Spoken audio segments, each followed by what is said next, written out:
Hi there. My name is Gary MacDougall, and the topic I really wanted to talk about today was facing crisis. The reason I really wanted to talk about crisis today is just in this last week, yeah, just a lot of crisis seems to be going on with people right now, and yeah, a lot of really heavy, deep stuff is going on with people, and my wife and I are just talking about this, like, wow, the world and the people in the world right now are facing some challenges. So it's sometimes, everybody goes through challenges. I've been through a lot of challenges, and I just wanted to kind of speak to you today about how our soul can kind of needs to go through challenges sometimes, need to face crisis sometimes, and how crisis can be in a really amazing event.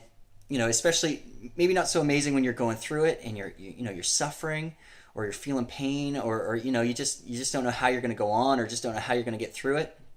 But just to see how crisis can really help us go deeper into our souls, or maybe even call out to God for the first time, or call out to the universe and ask for help, or ask the angels for help. So yeah, I just wanted to talk about that a little bit today, and share some experience I've had, and some of the experiences that I just kind of help people go through. Yeah, so what really kind of inspired this talk today, and some of the things that we've kind of seen is yeah, my wife was on a walk with another mother, from one of my son's class, and she's just saying how this lady was saying how a couple of the kids in my son's class, their parents have split up this year, and that they're living, they've separated, and they live separately now, and how the kids are kind of suffering. So I definitely want to speak to that. The reason I want to speak to that is my wife and I have had challenges. We've had the thought in our minds, like, man, this is painful sometimes being in a relationship, and it's really challenging, or we press each other's buttons, we trigger each other, and it's like, can we really stay with this person? Those are the thoughts, the thoughts that go on in the mind, and something that we both do is we pray about it. We ask the universe, we ask God for help, and I've kind of seen, like, my wife will press my buttons and trigger. What's she triggering me? Frustration or anger, or challenging my self-worth. And that's something that, I mean, she doesn't do it with bad intent. It just happens.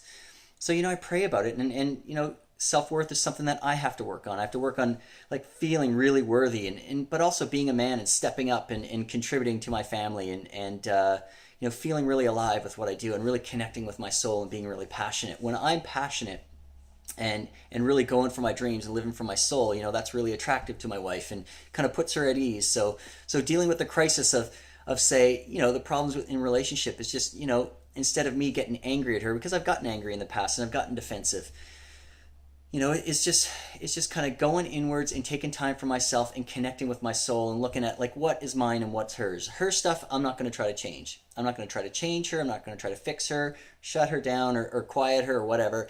But I can deal with me. I can step up. I can step up in my life. I can listen to my soul, and I can go for my passions, and that's the best I can do, and that's really helped our relationship. As for people separating, some people have to separate, have to acknowledge that. But I know for me, what's helped our relationship is we've just asked soul for help, asked God for help, asked the universe for some sort of a sign, some sort of something. It just popped in my head. Remember when my wife and I, we first started dating? Actually, it was probably a year or two. We've been together for 11 years now, and so what happened was we were kind of going through, like, an argument or a fight, and she's just like, do I really want to be with this guy? We fight sometimes. And we were on the ferry going from Vancouver to Victoria, and it was a beautiful day, and she went out on the deck, and she just asked God, it's like, I need a sign. I don't know if I should be with this guy, if he's the right one. There's some troubles here. And all of a sudden there was a pod of whales that kind of floated by, and granted, there are whales on the West Coast, but that's not really the point. Her sense of that, it felt powerful to her, and the whales looked amazing, and there was a pod of whales, and it looked like there was a mother and a father and lots of little baby whales, and she saw it. She was almost in tears, or maybe she was in tears, but she came back and she told me, she said, maybe we're going through some pain, but I really feel like you're the one. So I saw that pod of whales, and it was like a sign for me that we're supposed to be a part of a family. So we've had our challenges, and I think that's what soulmates do. Is soulmates don't necessarily, they're just all like, it's all sunny outside all the time. Sometimes there's rainy days too, where each person has to go through pain, or have some tears, or grow, and evolve, and just like the seasons, just like nature. But soulmate, I've heard, soulmates, yes, it's not necessarily always sunny. Maybe sometimes a soulmate brings you closer to God, closer to your soul. So that's, for people who are going through a crisis in relationship, I hope they know there is a way. Like your soul knows a way. You may not know a way with your personality or in your mind, but your soul always has an answer, no matter if you're, what religion you are, or what race or color or financial situation you're in. Your soul has a way. There's a way that you can never, I think those are the challenge. We're meant to face these challenges in life that we're dealing with. So like other challenges like financial crisis or yeah. So for about financial crisis, I know there's a lot of people going through financial crisis right now. And so yes, God and the angels or the universe, it doesn't matter. They'll help you with anything. The cool thing about being a human is this is like a free will zone. We can do whatever we want. We can choose whatever we want. I think that's why there's so much destruction in the world is not everybody is aligned with their soul. Not everyone's aligned with God. And I don't think God necessarily wants destruction, but people can do whatever they want. There's killings, there's all this bad stuff. But when we align with our souls, there's a way out. There's always a way. There's a way out of our financial situation, or it's our soul moving us to something even better. And I'm not just being positive. I mean, I've seen that in my life. I've gone through, a financial. This was a mini financial crisis we went through about 4 years ago, moving into this house. We got approved to get the mortgage on this house. It's our dream house and our dream environment, and we got it. And so when we found the house, we put an offer in. The offer was accepted, and I told the banks, I'm like, hey, we got this offer accepted. And we had already been pre-approved for a mortgage, and he's like, okay, so give me the papers to the house that you're in. Give me the selling papers. I'm like, well, we haven't sold that house. He goes, well, you better, because you have 2 weeks to sell it. And this was right around the downturn of the economy, so houses were sitting on the market for months and months. Luckily, we really looked after the house, and we manicured the gardens, and the house was beautiful and clean inside. But that didn't stop us from praying for a buyer really quick. We had 2 weeks where we weren't going to get the second mortgage for this house we're in now, and so we prayed. And 3 days before the date was up, we had a buyer come to us, and he ended up offering us. We ended up getting about $30,000 more than we were expecting for the house. So, I never give up. Something I've learned is never give up. Like until it's over, never give up. And even if it is over, even if something is over, it just means something like your soul. If you're into your soul and into like following God, and it just means something better is coming.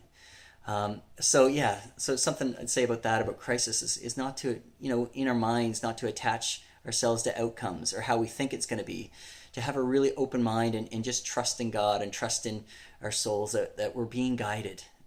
If we choose, life can get like hell if we just let it, like God's not going to do it for us, or the spirits aren't going to do it for us. But if we ask for them for help, and you don't have to ask any specific spirits, if you ask for help about a specific topic, they'll help you on that topic. That's the awesome thing I found about spirit. I remember before I met my wife, I was struggling like one relationship after another, and I just felt like, kind of sexually or something out of control. Like I wasn't listening to my heart. It just, whatever. It was like an addictive behavior. So I prayed for help on it. And that was my addiction with dealing with pain. Like I deal with pain by getting into a relationship or, not dealing with my stuff. So I was ready to deal with my stuff. I was kind of done with the crisis. I remember having this dream about being in this room. Never told anybody about this dream, but I got to share the story. It's so awesome. It was a good dream. So I was in this room, and there was a snake in the room, and the snake was flying all over the place. It was like going up walls, down walls, and I was terrified. The snake was out of control. And all of a sudden, in came this Indian man, and he came in, and he kind of just grabbed the snake calmly. He was so calm. He didn't say a word. He just grabbed the snake by the head, and he showed it to me. And then the dream was over. And I woke up, and I remember that so clearly, so vividly, that there was nothing said, but the snake was kind of symbolic for me of that sexuality, that kundalini energy that's in every human being. And it was out of control of me. And I was creating a crisis for myself and hurting others years ago. Not doing that anymore. Learned my lesson. And but yeah, the spirit didn't say anything, but I had asked for help with that. And so the message I got was like, I just have to take a deep breath and relax and kind of get my energy under control and really, bring my sexuality in through my heart. Like, is it gonna be good for me? Does it feel good to me if I'm in this sexual act or with this person, like my wife? It feels good. If I'm with her in a relationship, and Does it feel, but is it good for others too? So really check in with that sexuality and bring it through the heart. And is it good for you? Is it good for them? So yeah, whether it's in relationship in a crisis, in finances with a crisis, in health.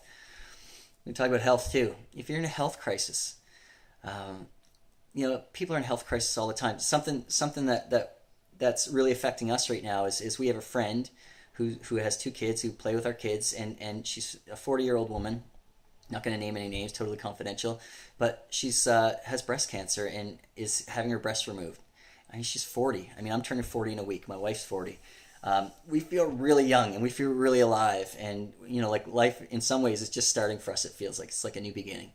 But other people are going through physical challenges and physical things like cancer. And I've had cancer myself. I've had two types of skin cancer. And I remember for me, my experience of cancer was I was terrified. It was I'd already proposed to my wife and we were about to get married in a few months, and I found out I had melanoma skin cancer, and it was on the bottom of my foot. Doctors couldn't explain it because melanoma is usually caused by the sun. And yeah, I was in that crisis, and I just prayed for health, and I remember surrendering my soul, like just asking God. It's like, God, I want to live. And I remember telling this to a coworker, and I just burst into tears, and I was crying. I was just like, I just wanted to I really, in my soul, in my heart, I just wanted to get married and have kids and experience life. It's what I really wanted. And so I went to the doctors, and I had, the melanoma was removed. It was removed once, and it went for tests, and it wasn't totally removed. So I had to go again. I had to go into surgery, and they had to put me under and take a big chunk of my foot out, and remove skin from my hip and put it on my foot. And it was terrifying, but I just prayed. I asked for help, and I said, if I can just get through this, I'll do anything, God. Like, I will serve. I'll be of service. I'll be a loving guy. I'll heal anything that's not whole in me. And yeah, I just desire to have family and kids. So I got through it. It was on the second time it was fully removed, and it's never come back. And I've got a big hole in my foot, and I'd show it to you, but my feet aren't that pretty. I garden my bare feet a lot. So yeah, so thank God for science. Thank God for doctors. They help me. And I pray for our neighbor, and I pray that when her breasts are removed, that the cancer is gone and that she can continue to live, because she's so young and her children are young. And if you're going through a crisis, like a physical crisis, I pray that you get through it, and that you heal it. And yeah, so health challenges, like, God will help us with anything. But if you're not into God, you still might get through it. But if you're not into God, you might not get through it. So I don't know. That's where I went with it. I went into spirituality. I went into asking. And we're not religious. We're just, we got into spirit, because I got into it because of all the crises in my life. And I was done fighting. I was done struggling. So my heart just led me there. And so that's what we do. On a final note, if you're going through any kind of struggle, financial struggle, relationship struggle, if your soul wants you to get through that, if your heart desires, a resolution for that, I hope and pray that God helps you, and your angels help you, and you don't have to, you can just ask. I remember when I first prayed to God, it was a murmur. It's like, God, help me. Because I was embarrassed. I wasn't brought up in a religious household, and we just weren't. My parents had me at a young age. It wasn't something that they explored. Yeah, so what a great gift they gave me, which was life, I tell them. And yeah, so you never have to give up. There's always a way. And even if there isn't a way to what you really want, I think your spirit, your soul will move you to something even better. So on that note, I wish you the best. I wish you lots of love, and thank you very much.